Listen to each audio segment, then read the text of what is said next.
Hi, good morning. It's Tuesday, and I'm not sure how long the sun might be out today. So if you get a chance, make sure you get out there and get some fresh air. Now, I came downstairs this morning, and Mick was home, and he said to me, you look better today, but I got to tell you, that hair of yours was awful in that video yesterday.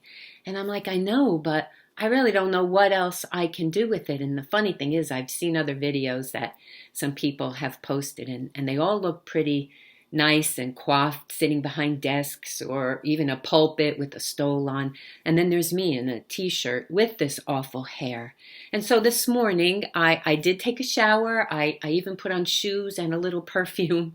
Um, but nothing really compares to what is really happening now. My hair and my clothes are insignificant because we're standing in the middle of very troubled times. The young, the old, everybody in between is affected right now. We're sheltering in place, homeschooling, online shopping, takeout dining only, working from home, laid off or jobless, bored, worried, afraid. Let me see, does that cover most of it? Gosh, it's easy to panic in this place. And maybe you find yourself tempted to hoard supplies, anxiously watching the news or fretting over all the horrible things that could happen to you and your loved ones. Well, join the club. These are natural and normal reactions to chaotic moments. But just because panic is a tempting reaction doesn't make it your only choice. There's another option, one I would like for us to consider today. It's peace. See, often we think of peace as this delightful, blessed moment that we just happen to stumble upon every once in a while. Maybe like when you're sitting on the beach and the sun is going down, or it's that perhaps moment when you can finally relax because your kids are in bed, or it's being out on the water or walking through the woods. But peace isn't just that unexpected blessing that happens. Peace is also a choice.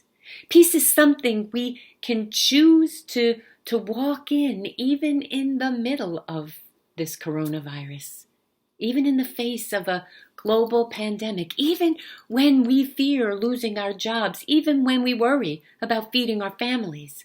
See, peace doesn't mean to be in a place where there is no noise or trouble or hard work. Peace means to be in the midst of all those things and still be calm in your heart. And it starts with turning your eyes to God.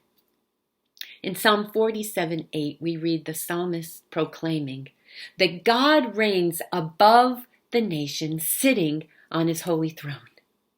And just as these words were true over 2,000 years ago, they're still true today. God is still on the throne. He still reigns. He still has absolute control over the world. In fact, in Matthew's gospel, Jesus proclaims, "Aren't two sparrows sold for just one penny?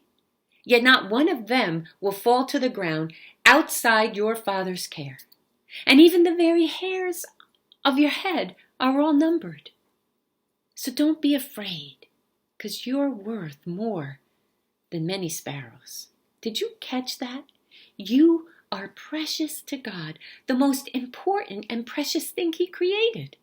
He knit your cells together. He chose the color of your eyes and picked the type of hair you'd have. He painted on your freckles and rejoiced when He gave you that birthmark. And all that gray hair, He loves that too, even though you might not. He loves your heart and delights in the sound of your laughter. And He catches every one of your tears. See, in the middle of chaos, it's easy to forget these facts. It's tempting to believe that God is distant, uncaring, uninterested in what we're going through. But the truth is, He's never been closer to you. He loves you. And He loves those you love. And without a doubt, He cares about what's going on now. You know, when Jesus came to earth, one of the marks of His ministry was His healing power over every disease and disability. Some people were cured simply by just touching the hem of his garment or calling out to him. Well, the same Jesus who had compassion on the sick and frail thousands of years ago hasn't changed. He still has compassion for those who suffer. He still cares deeply about every sniffle, cold, flu, and virus we encounter on this earth. Which got me thinking. You and I are standing right now in the middle of a wonderful opportunity to really believe this and share this. I mean, never before have people been more desperate for words of encouragement and hope. We can be those people. We can sow seeds of love and grace by being kind to those around us when we do venture out.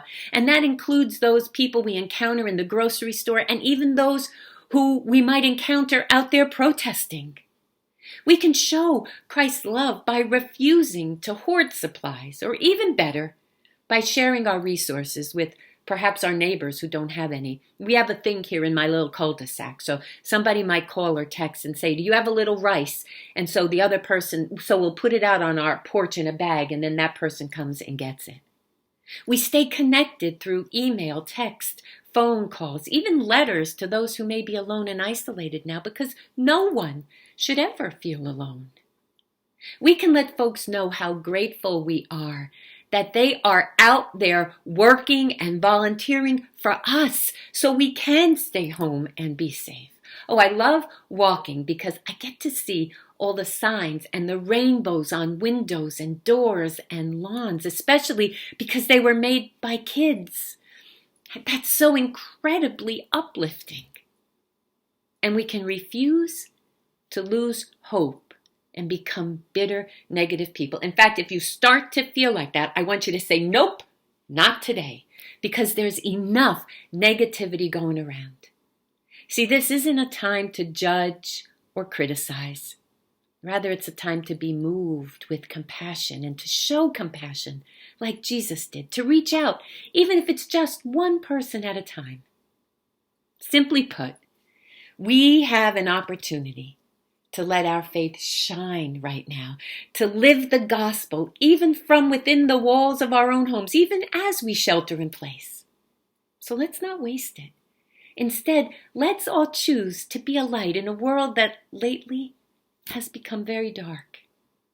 And to give lavishly that life-changing hope Jesus' light absolutely brings.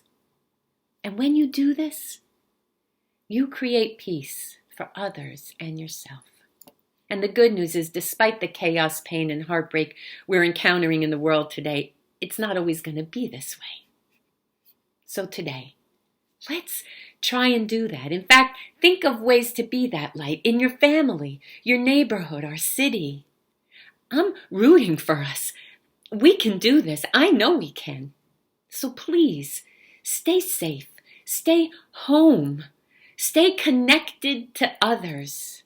Keep washing those hands and wearing those masks.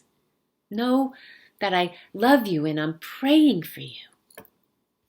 And hopefully, I'll see you tomorrow. God bless you. Peace.